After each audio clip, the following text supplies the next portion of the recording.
Hey, look at that. I'm live on YouTube. Isn't that fun? Okay, I haven't told anybody, so we're going to wait for some people to roll in. And I'll just tell some people real quick. See what they have to say. Maybe I'll post a picture to Facebook instead of a video. Oh, Wiggles is here. Say hi, Wiggles.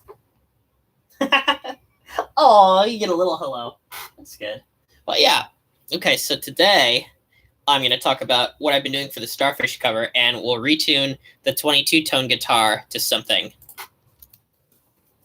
Okay, here we go. Got this chord, and then let's see, another discord.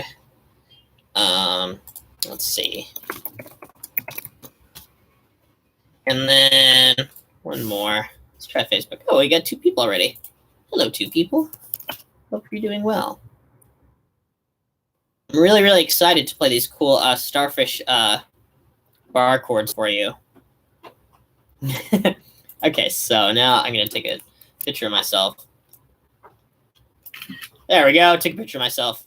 And now if I post a picture to Facebook for no reason at all, with the link in the comments, it'll get more attention than just a YouTube link. Now, what's really funny is one time on YouTube, I tried to stream live, and I tried to do it with like 2 cameras, and it basically just like ground my computer to a halt.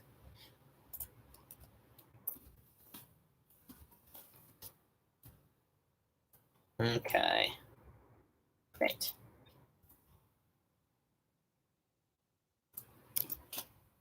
Okay. All right, let's go ahead and get started. I think 3 people's enough. Talking into the void. Okay, so what I've been preparing recently is a big cover of Sevish's song Starfish in 22-tone equal temperament with 22 22-tone guitars. So there are actually 15 tracks of guitars, but the visuals will allow for 22 of them. So first, let me get this out and see if it's even still in its original tuning. Because I recently cleaned up the music room too. So, okay. So here's the 22-tone right here. All right. And so the open strings sound really, really janky right now.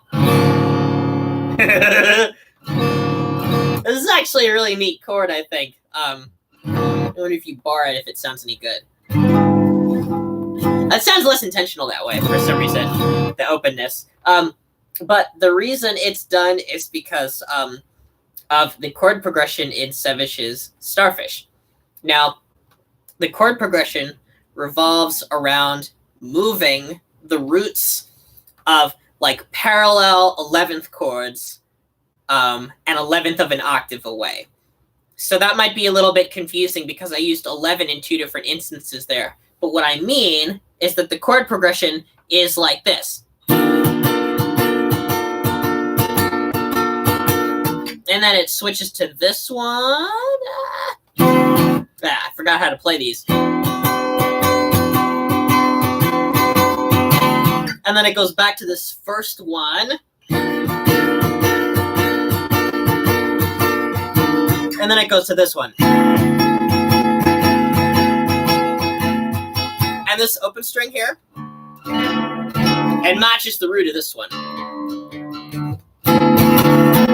So, here are the qualities of those chords. This first chord, it's funny because here on the bar chords that you'll see in Starfish, first of all, they're really, really ridiculously hard to play just because of the precision. In fact, there's one chord that I had to kind of like really, I had to like luck out on getting it because it's so hard to get the bar down and then get your finger down on the next fret when it's high enough. Because I've demonstrated the main progression. Let's see. But there's a time when it's all the way up here.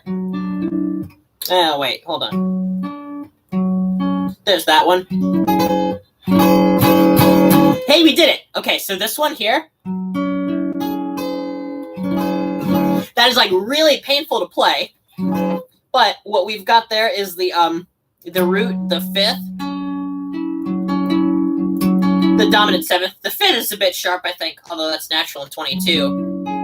And then this is like the second, and then this is like the 11th harmonic up here. So that's why the open string position is so crazy, is because I had to adjust for that in various ways. So there were just 2 adjustments I made that made this completely crazy. Hey, we have 7 people. That's really good. I'd love to crack the 10 barrier. How's everybody doing tonight?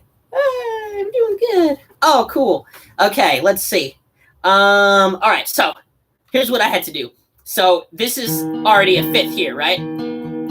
Oh, God. You know what? Let's see if this is a little bit off. I'm just gonna, let's see. That's sharp. So I'm gonna actually cheat a little bit and, wait, that's not too bad.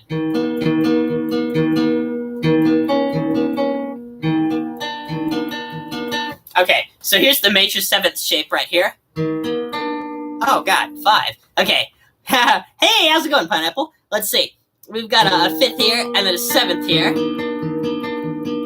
And then these, I think, are normal strings. Oh, nope, actually, those aren't normal. These bottom 2 are normal. And then what I did for the major 7th initially was I actually had it tuned, I think, well, this is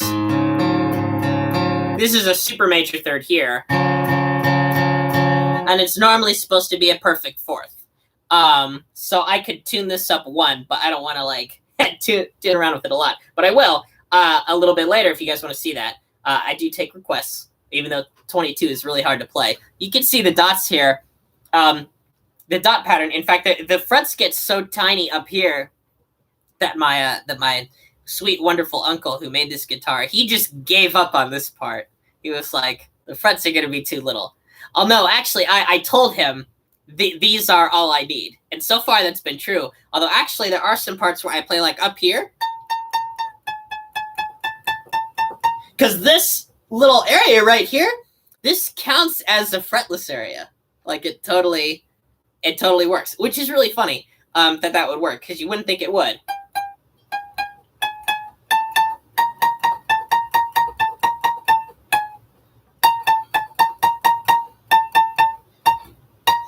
I can't even bend that, but yeah, you get the idea. Okay, so going back to this first bar chord, we had a perfect 5th. You know what? I am going to tune it to a standard super Pythagorean open tuning, and then demonstrate to you the logic by which I had to force the Starfish quality of chord onto it, and then how that resulted in the chords that you see in the video. So, okay, so let's tune it to standard super Pythagorean open tuning. So 22 tone equal temperament, for those of you who don't know, has a diatonic scale, just like 12 tone equal temperament. But 22 tone equal temperament's diatonic scale is tuned sharply. And that means that its perfect 5ths 10 sharp, its major 3rds 10 sharp, and its semitones are small. In addition to all of the other things that would affect in the diatonic scale.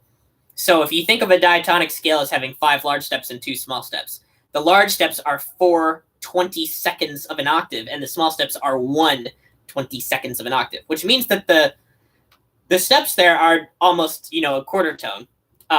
So really, when you're playing things diatonically in 22 tone equal temperament, what you're actually doing a lot of the time is you're altering some of the notes so that the major 3rds are actually closer to pure. So a better way to say that, or a less precise way to say it, is that a 22 is not a mean tone temperament. A stack of 4 of its perfect 5ths does not equal its major 3rd approximation. So that makes playing music in it that was, put in 12 tone equal temperament, usually Zen harmonic, but not necessarily. So let's tune it to the normal open tuning, and then I'll retune it to what I did for Starfish. So here's the standard like A, and so this would be like the normal 5th, like the note to start on.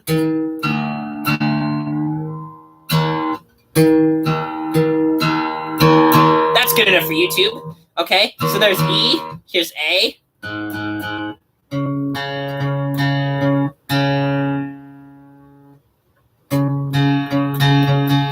there's D. Now here's G.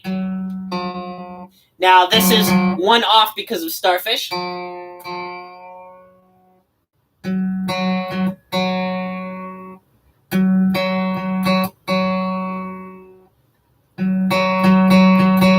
That's fine.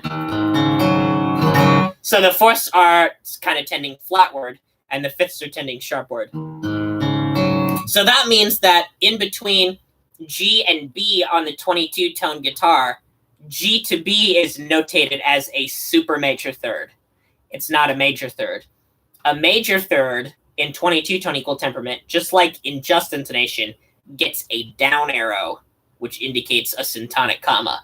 And in other tunings, it could indicate other distances, but G to B is a super major third. So that means that here, going up a perfect fourth here, we want to go down one semitone. So now this is going to be off, I'm sure.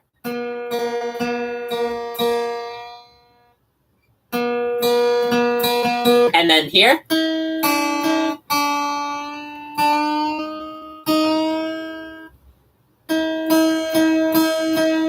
Yeah, Paul, that's exactly right. 4-4-1, 4-4-4-1. In fact, I can play it, I hope. Let's see if I can do it. Ah, come on.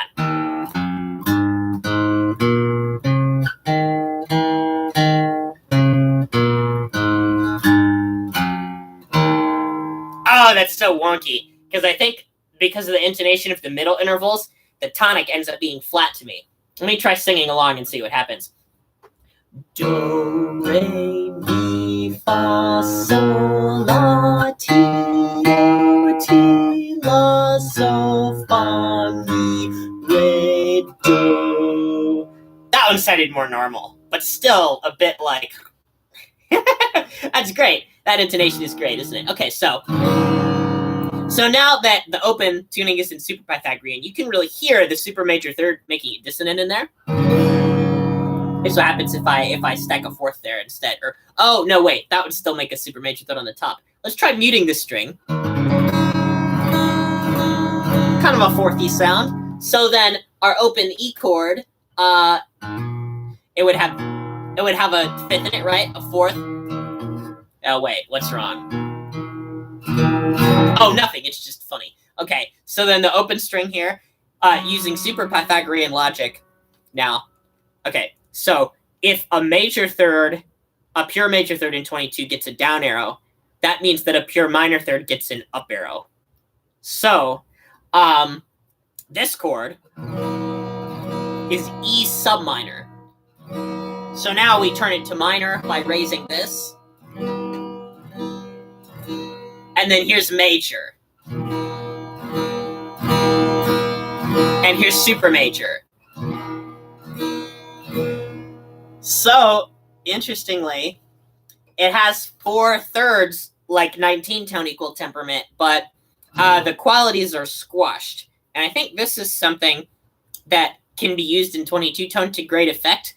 Like the idea of a major chord and a minor chord in 22-tone equal temperament only being different by a quarter tone, I think is very cool. Like here's the minor, right?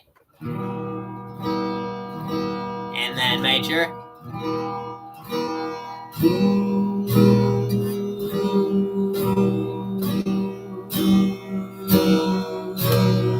Oh, that's nuts. That's even nuttier than 19. And I use this in my Remember Me cover, which still had a little bit of Starfish tuning. Actually, if you wanted to look at the transcription for that one, Remember Me is in a halfway point. Because when I was coming up with the Starfish tuning, during the process, I figured out that the fourth chord in the cycle wasn't what I thought it was. Because instead of having a seventh on top, it had a sixth on top, which I wasn't hearing. So I had to completely retune a string. So there's kind of like two steps to the process. So step one was like figuring out how to play the main chord as a bar chord, which I'll show you. And then step two was figuring out that there was more to the story that I hadn't thought of. Yeah, anyway, here's some more chords, I guess.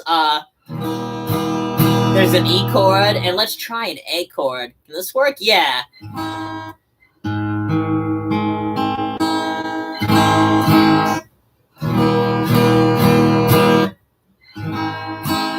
here's a minor. Yeah, and we're back. Okay, let's try the other open chords. Let's try a D chord. No, come on. Oh, wow, I'm surprised that's where it is. Oh, I think this is it. Ooh, yummy. That sounds so good. That sounds close to J.I. And the fact that that sounds closer probably means that I'm better at tuning the higher strings than tuning the lower strings. That quick tuning I did there.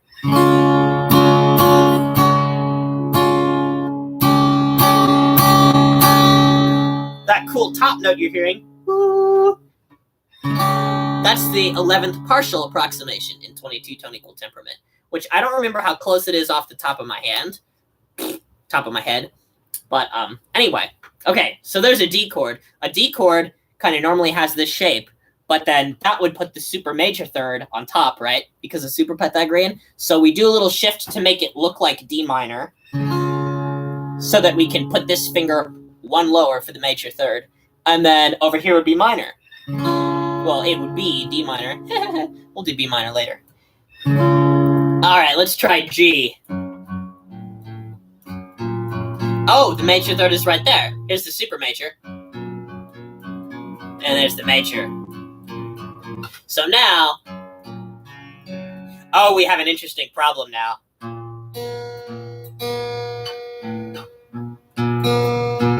The open tuning suggests a super major chord. So in order to play G major then on the 22 tone equal tempered guitar with the correct major third, we must play the position that also, with the ring finger, holds down a D, or it holds down the fifth of the chord. So that means the third has to be all the way down here. If you wanted, what you could do, and I'm sure that, I think Brendan Burns has done this, you tune the odd man out down a major third, and I think Neil Haverstick has also done this, where with tunings that aren't mean tone tunings, you take the things that are normally super major thirds, or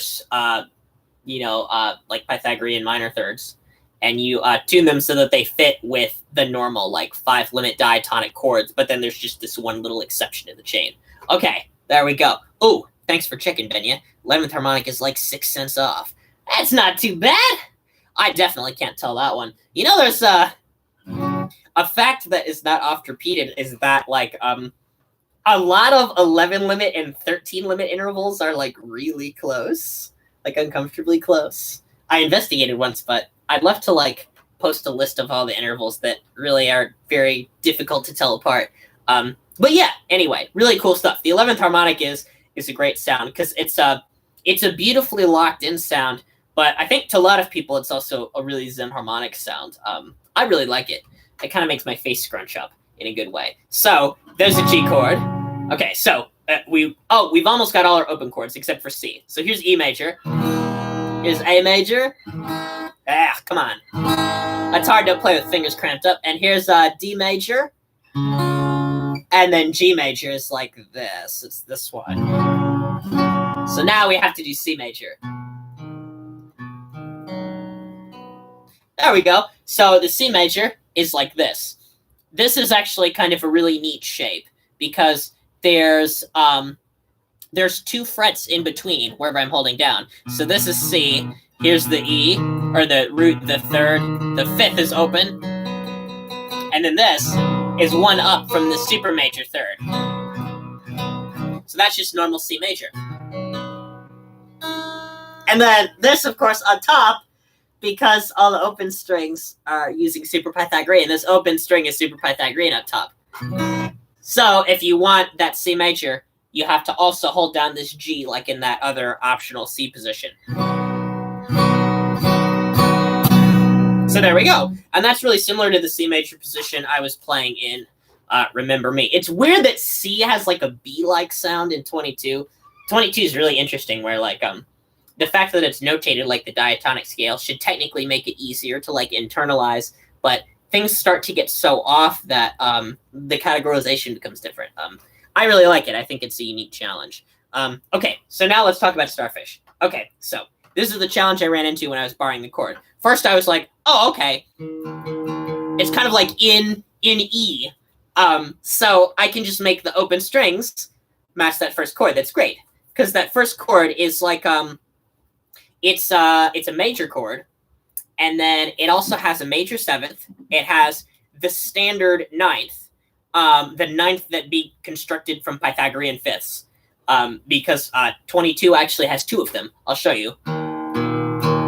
So if I were to have a fifth here,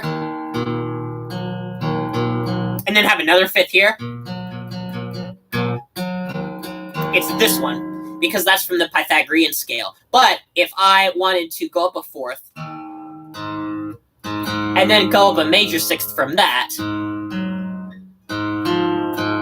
that note is actually different. So now this is slightly lower than this one. So here's how we get to it. A stack of fifths for the higher one, and then up a fourth, and then up a major sixth for the lower one.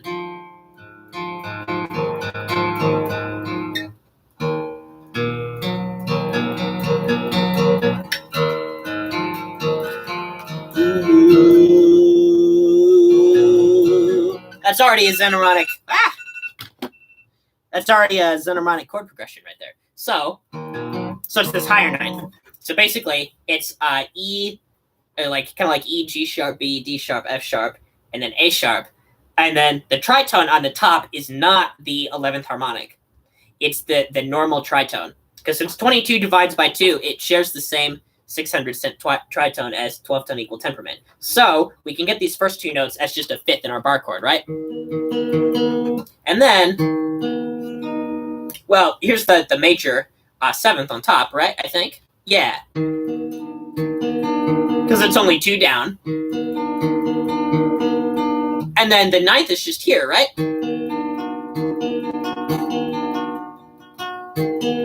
That's easy. And then what about this top note? Doesn't quite work, right? Now, it's not that that doesn't work because that fits into the chord, but we already have a fifth and we don't need another one.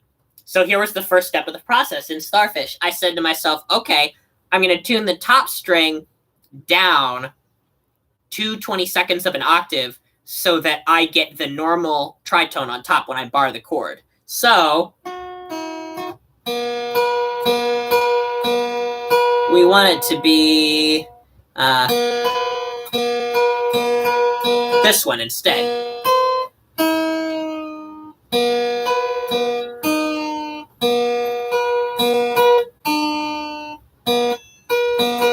Good enough. So now when we bar this chord, we have E, B, you know what? I should say it in 22 tone terminology. I should do that. E, B, D sharp down, F sharp, still Pythagorean, right? And then I guess this is a major third, a real major third. So that would be A sharp down, even though it's a standard tritone. We're just missing the G sharp from this chord. But since we have all the extensions from this, major is already implied. So I don't even think we really need the third that much. So this is that first chord then. Oh, if it's going to be in tune, that is. I think that just sounds really sharp. Yeah, let's tune that up.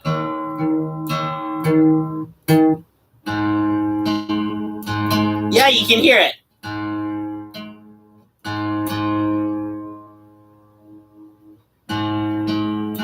That's better.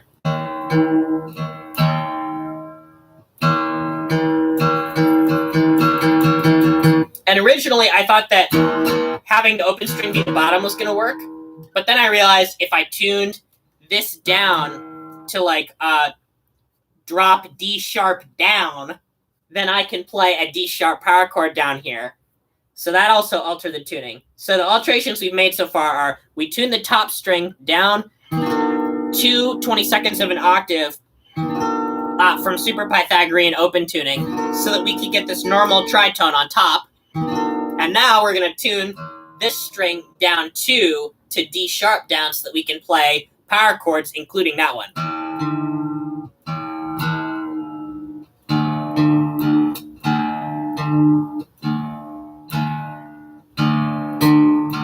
So now, look, a power chord looks the same here.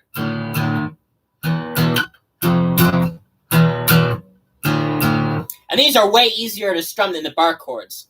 So the pattern in Starfish is that it's an elaborate 5-on-4 polymeter. So the main drums, you know, 1, 2,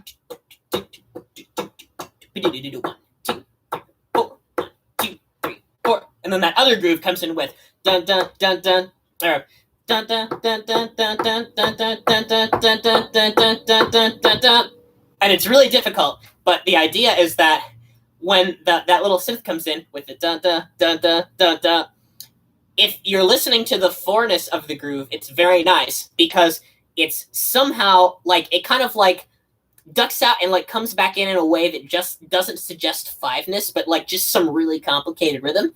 But if you listen to just that groove, you'll hear that it's groups of 3 and 2, and it just repeats. So that means that if you kind of have like the 4/4 groove, but you add an extra beat to it, you sort of get like a long bar of 5/4, and then this other groove, the 3+2 that's in 5. If you do that 8 times, you kind of get a big 8-on-10 sort of feel, or an extended 5-on-4 sort of feel. So that involved, you know, playing with this difficult groove here, like.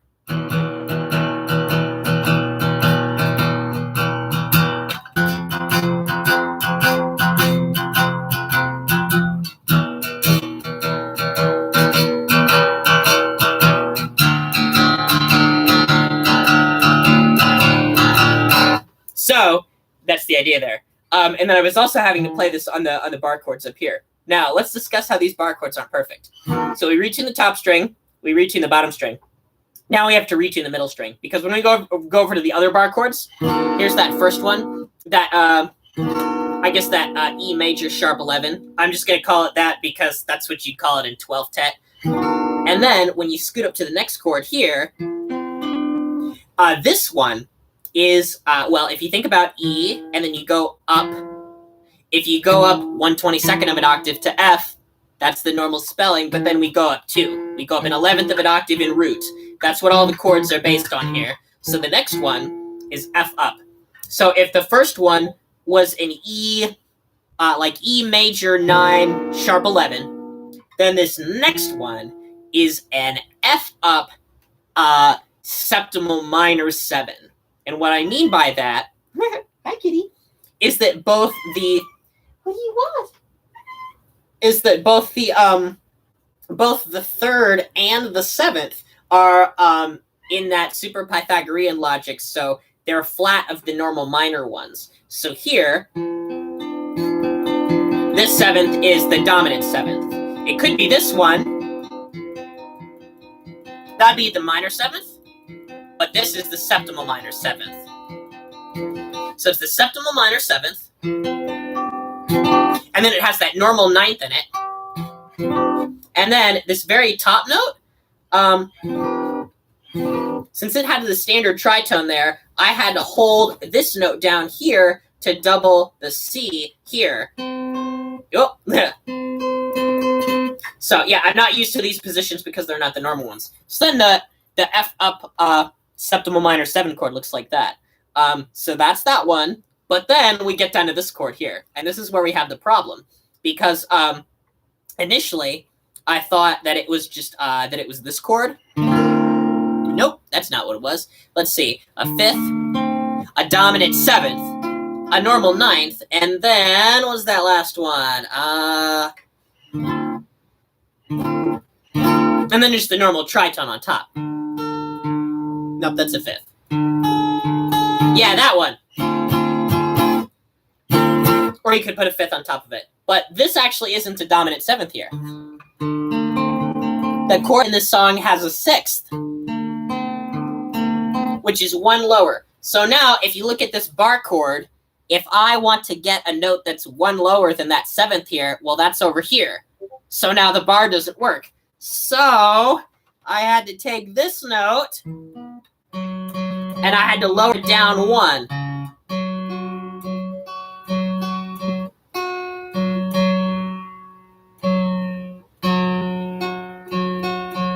So now that I have had to do that, now I think we actually have, we almost have the full Starfish tuning. We don't have it just yet, because now there's something else that I figured out. So this top note is the tritone, right? If we were to just hold a bar, but there's a part in the song where it just holds on this E major 9 sharp 11 chord indefinitely, and then all of a sudden, the 11th the 11th of the chord, the standard half octave tritone, shifts down to be 11 over 8. And look at our bar. We're already there, so we would have to go down again. So now we take this string and we have to tune it. We have to tune it 3 20-seconds of an octave down and not 2. So this one should be it. Nope.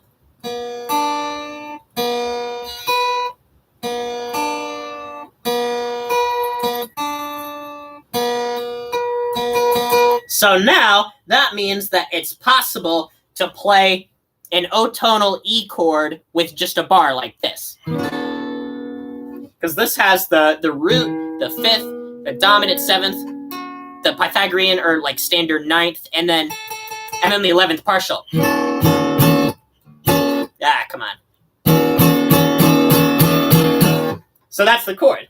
So then, that means that our standard chord here, if you follow, the dominant 7th becomes a major 7th, right?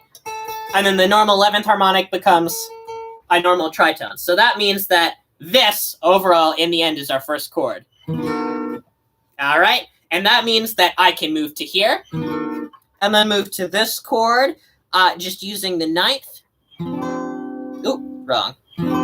There it is. I have to hold this finger down here for the dominant 7th now, because remember, this open string is the 6th for the last chord, like the lowest one. Then I'm going back, then there's this one, and then down again. Now I can have this string here, like the F sharp string or the G string, open because this is a 6th. 1, 5, 6, and then this top part just needs 1 finger held down, because that last chord also does have the standard tritone at the top. Now, interestingly, the reason Starfish is such a weird and cool song also is because, like, Sevish has got these like mad extensions going in the background chords. So, how do you think he wrote any melodies? Well, he found this 1/5 that sounds good in all 3 of the chords and sort of built everything around it. It's very clever. You hear it in the part that has the Rissé rhythm when it goes like...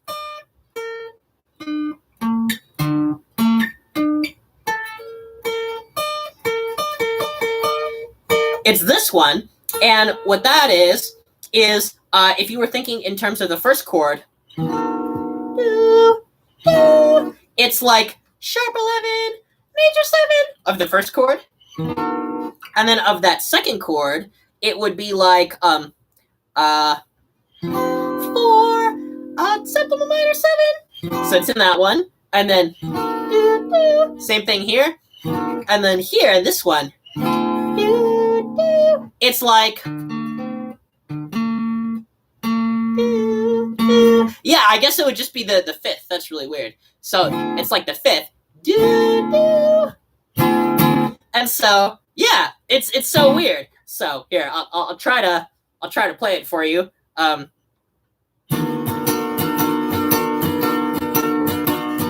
then the chords are really hard, and I've forgotten them.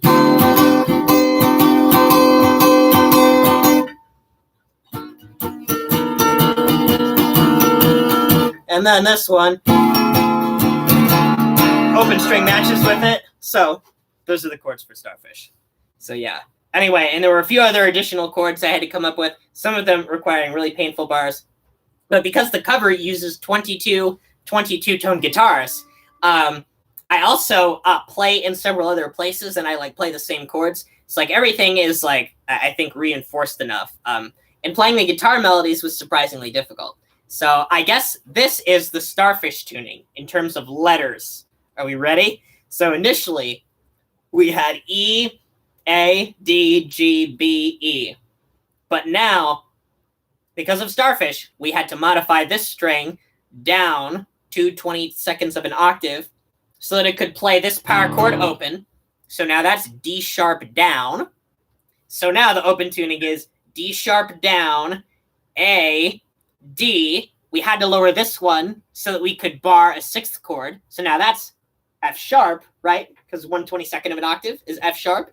And then this next one, I think, is still B, yes. And then since we had to lower this E3, well, that's like going to D sharp down and then modifying it again, which I believe, let's see, if you were to go down 3/22 of an octave, if you think of the next semitone, it's like going up 1/22 of an octave from that lower letter, right? So like D sharp double down is the same as D up. So this is D up. So our absolutely atrocious open tuning for Starfish specifically is D sharp down, A, D, F sharp, B, D up. So that's 3 different kinds of Ds here. Oh, nope. That's why it sounds so jank, right? Oh, my poor little ears. So yeah, that's the idea.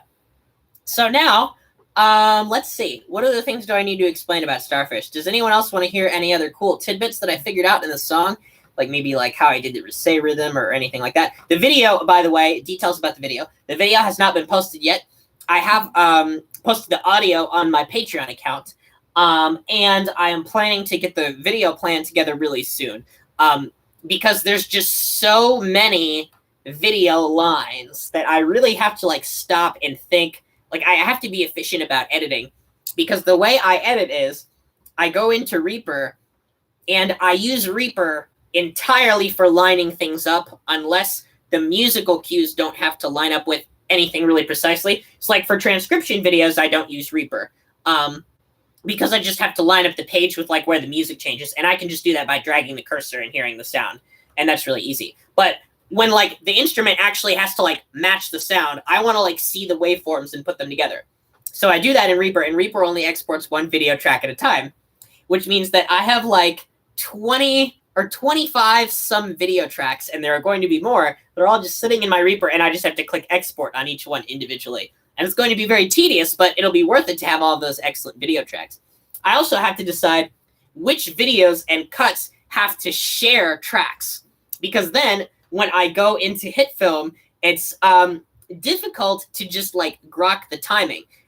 You want to, like, if you have a video and you make it cut to another video, the way to get that to look better is to make sure that you change that video position on the exact frame the cut is on. And you can calculate this using the Reaper timecode. The conversion is that if you're looking at the time of anything in Reaper, and you have that like a decimal place right there, there's like a 3 decimal place value for the timing. You convert that into frames by multiplying by 0.3 if you're thinking about 30 frames that are in a second. So then I get an approximate frame, and I find the frame that way. Or I can find it visually in the software by just going there. Sometimes it's faster to actually get the value, and sometimes it's actually faster when I'm editing to just find it, and it's difficult to know when. So that's why the workflow is really hard. Yes, Kotzen, Clavier, I would have to agree with you. It does sound like a pain. It is a pain, but it's ultimately worth it. There's also going to be some more cool stuff happening in Starfish. I'm going to try circular cropping. So if you have like a person who is a starfish and they have like 4 limbs, that's 4 limbs. But if you count their head, there's 5. So what a perfect way to demonstrate 5 on 4. So I very much plan to have like me like spread as like a starfish like 4 ways equidistantly, and then 5 ways equidistantly, and then like be turning myself in rhythm to the polymeter so that you can see it as well as hear it. And other visual elements that I'm planning on. I'm also going to take Sevish's fractal and filter it through my green screen shirts. So I have this one Zen Harmonic shirt that I got from Un12, and like on the front, it has like Sitharus's Equal Temperament burst on the front. And it looks kind of inappropriate, actually. But it's a really cool shape. And it so happens to be like the exact shade of green like a green screen is. And I've tried this with all my other green items, and only this shirt seems to have this property. So what happens is, like, I discovered it in my Deck the Halls video when I accidentally wore it as I was like walking to the other room. I realized that I was seeing through my shirt into things behind me. So I'm going to use the green screen shirt to my advantage. What I'm going to do is, in all of the video footage that I have so far, except for the ones where I'm the Starfish, in the ones where I'm the Starfish, I'm wearing all orange. I'm wearing all orange for those. So the colors for the video are orange and green. I'll somehow turn Sevish's fractal into orange through like color manipulation, and then stick it in the background. And then as I am playing with my green shirt, you'll be able to see in each and every video Sevish's fractal in the background. So it will look like I'm just wearing fractal shirt as I play, and the Starfishes will also be turning around. So it'll be great. And I'm trying to figure out more orange things to put in the video. I don't have a very orangey apartment. It's very green, and like there's lots of like cyan and turquoise and stuff, but orange is a little bit harder to come by. So I'm working on it. Yeah, that'd be great, wouldn't it? Not really. It'd be bad. I never know how to like talk in the live chat. I'm not good at it. But anyway, let's see. Okay. Ooh, there's one more thing I was gonna say about Starfish before I retune this guitar to something else and maybe play around a little bit on that. And that is, there is an ending part in Starfish where there are like all these like abstract oscillator noises and fun little analog things. So today, I like took all my speakers that I had and experimented with feedback on different speakers. And so I have a bunch of footage of me doing really interesting feedback things with the microphone that will also be part of the ending. So none of the ending has been even remotely assembled yet, but I tried to get things that would match the gestures, because like there's parts where there's like descending pitch and parts where there's like arpeggios. So another thing I tried was like hitting some bottles that were all lined up in a row, but none of them are like tuned to 22 tone equal temperament or anything. I don't know this, but I suspect that like the ending isn't tuned to 22 tone equal temperament in any way. Like the sounds are just kind of abstract. That's kind of the vibe I get, but maybe Sevish will hop in here and prove me wrong. So I was just doing abstract sounds for that, so it's not tuned in any way. I was also trying to use my printer, because I seem to recall that like printers, as they boot up, they kind of go like, and you know, like I wished my printer would do that, like have for like 4 notes, you know, but it only has like 2.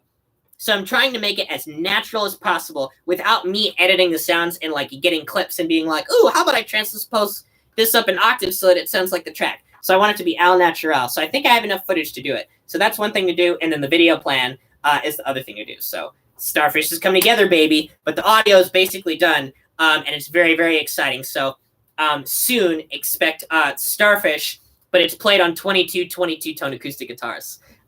So that's the thing. You'll only see all 22 of those acoustic guitars at once during the part that has the Risse rhythm in it. Because this is so funny. I recorded myself playing the chord that plays during the Risse rhythm, which is just the main one. And then I found where all the beats were, because Sevish sent me the percussion. I found where all the beats were and marked them very tediously, and then synchronized all of the video to it. And actually, Sevish's Risse rhythm in Starfish speeds up very slowly. It's remarkable. It's a really, really good Risse rhythm. So you should definitely check it out. What's also really neat about his Risse rhythm is, like, you know, there are parts, like a Risse rhythm can't really be convincing if you're listening to it, right? Same goes for a shepherd tone, because like you would just track the tempo, and then at some point you would just be like, okay, I can't track it fast enough, so I have to go on like halftime or whatever. The parts where Sevish's Risse rhythm goes back like to halftime or normal time, or where it feels like there's a new downbeat after things have not started speeding up, those places are always at a different tempo. They sound a little bit different each time.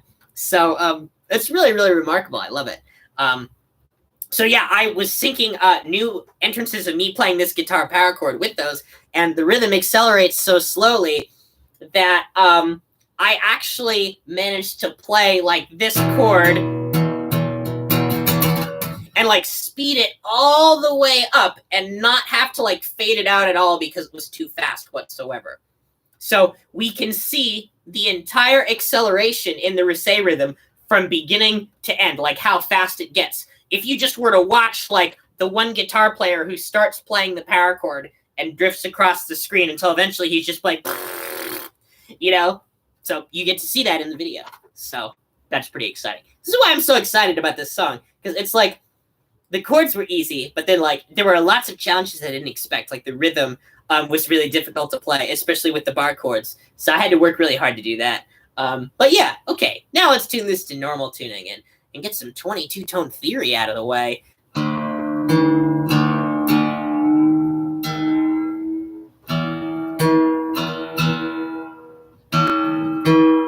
There we go. We got our E. Got our A.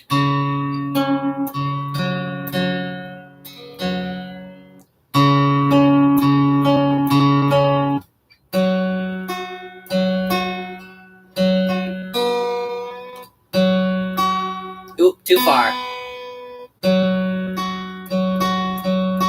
Ooh, I do not have any Bull and Pierce guitars, although that's something I certainly would enjoy having.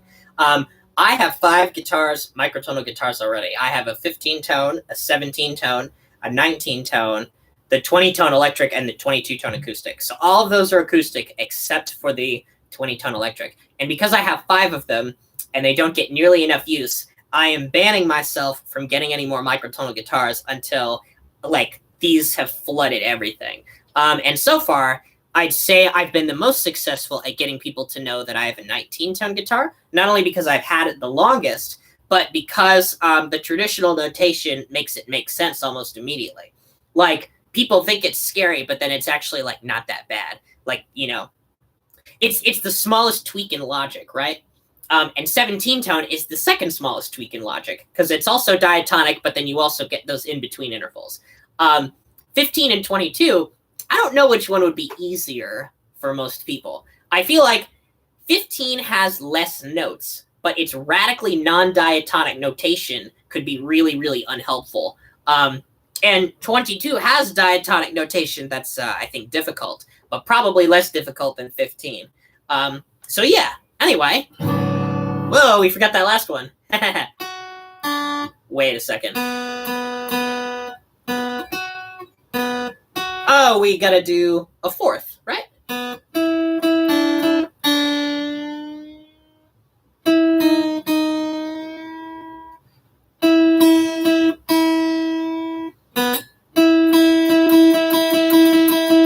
Yeah, well, I should figure out how to play a song now.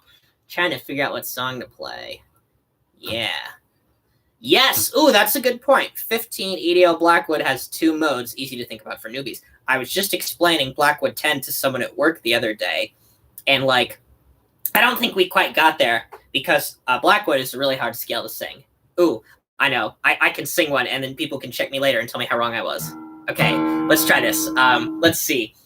Do, do, do, do. Nope, that's minor third. Do, do, do, do, do, do, do. Yeah, that sounds pretty right.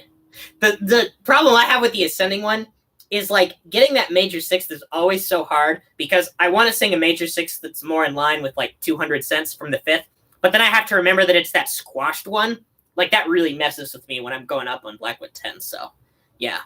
Not even going to try descending. Not even going to embarrass myself with that one. But yeah. Wait a second. Oh, do we have the 5th?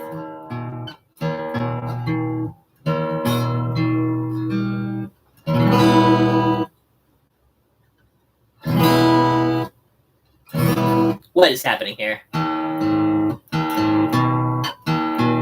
There's that. Oh my god, I think I accidentally tuned these 1 high. Okay, let's try this again. E, here's A, D, G, B. Yeah, I accidentally tuned them one high. That's funny.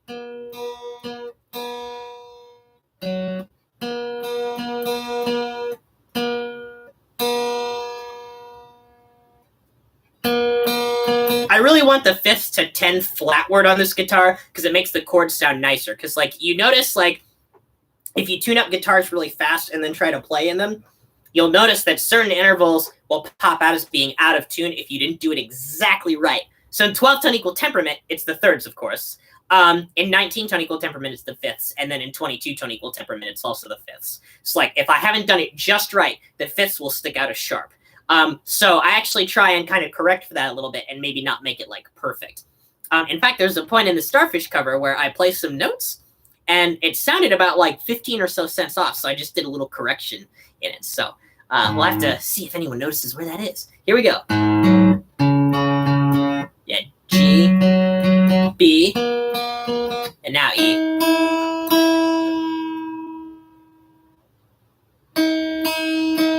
There we go. Now this should work. Yeah, nice.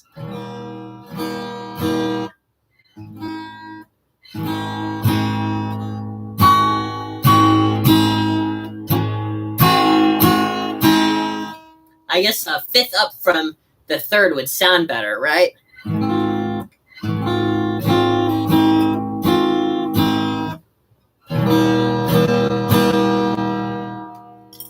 Let's see.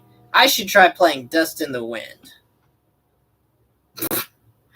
Okay, let's see. If you guys heard this one, it's old.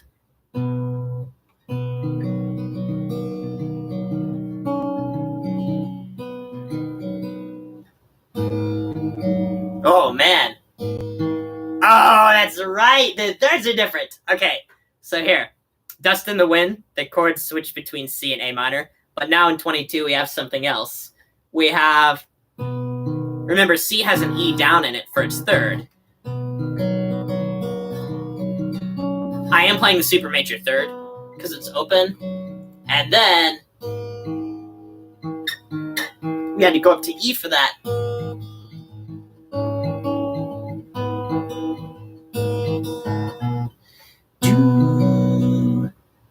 Oh, that's weird. I don't know if that works or not because this middle voice moves.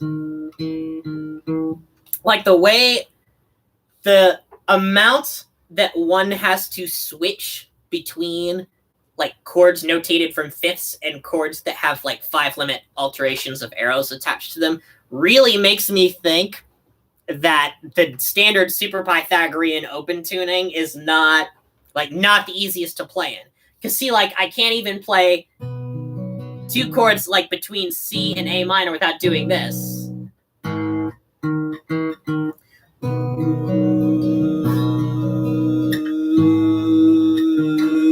Right there.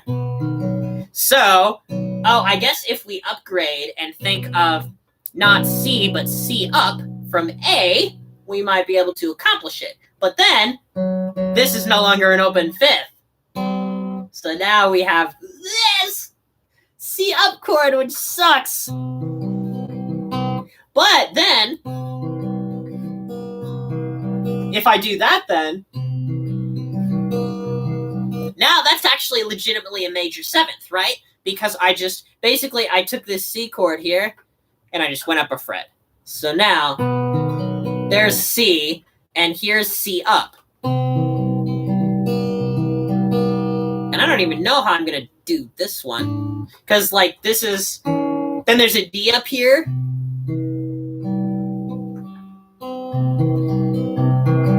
Gosh, ugh. I don't know, like, what alteration to make to the fretboard to make playing in pseudo-diatonic scales easier.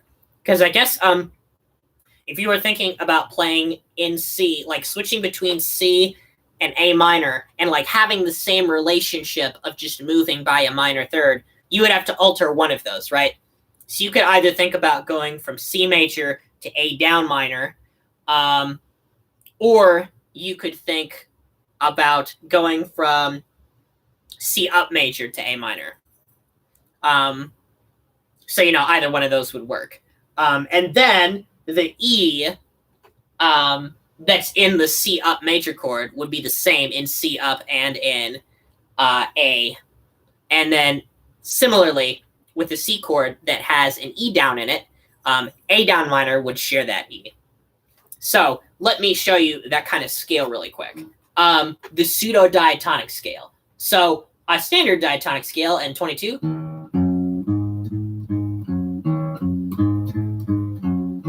uses steps having size 4.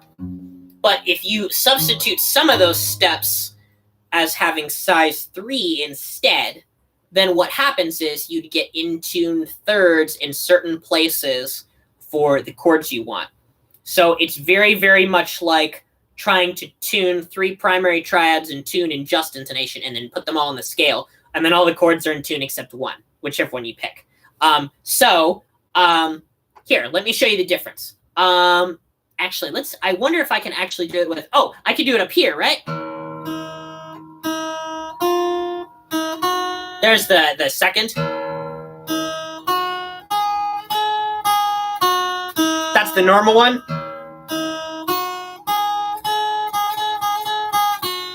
So those steps are 4, 4, 4, 1, 1, 4, 4. Like if I'm saying like 20 seconds of an octave. Now let's try the other one. 1, 4, 4, 3, 2, 3, 4. Nope. 3, 4. I can't count, but that's okay. So what this does, this kind of motion, if you have the closer major third, it makes the step size uneven, but it means that going to the perfect fourth actually sounds like a semitone instead of a quarter tone. So it does that.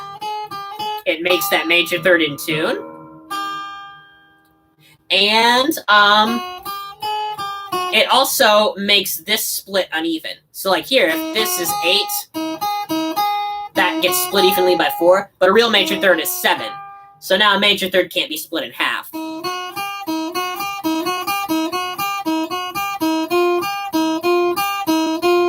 So there, what I did was I switched between 0, 4, 7, pitch classes from the tonic, and 0, 3, 7. I was just switching the middle note.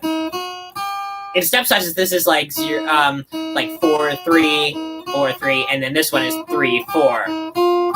So you have 2 ways to decide to split that major third. Mean tone temperaments, by the way, split their major thirds in half. So that's another fun fact. Yeah, thanks, Zeno Index. That's, let's see, which mode would that be? 4, 4, 3, 2, 3, 4, 2. I don't think that's the one I would use. Let me figure out what it would be. If I was thinking about like the standard like just intonation scale where the 2 chord is the only one that's out of tune, we'd start here with 0, and then we do 0, 4. We do like a major second, the big one. So 4, and then the major third, perfect fourth. Oh, that's actually up here. And then we do the standard 5th, which is a big major second. And then we do that major 6th, not this one. This is 4 away. This is 3 away. And then we also want this, the leading tone to also fit in justly. So that means that you could think about it like this if you wanted to think modally. If you thought of a normal like diatonic scale that had 4, 4, 1, 4, 4, 4, 1, you'd lower the 3rd scale degree, the 6th scale degree, and the 7th scale degree. So that gets you a scale of 4, 3, 2, 4, 3, 4, 2. Yeah. So I think that would be the one. I've got to go, everyone, because this stream is approaching an hour. But thanks for stopping by. It's always fun to talk about microtones on the internet. Whenever I just feel inclined, I think I'll just pull out a microtonal guitar and maybe go over some chord progressions. That might be fun and interesting. So yeah, this is the 22-tone equal tempered guitar. So yeah, looking forward to releasing the Starfish cover, and I'll see you all later. Bye-bye.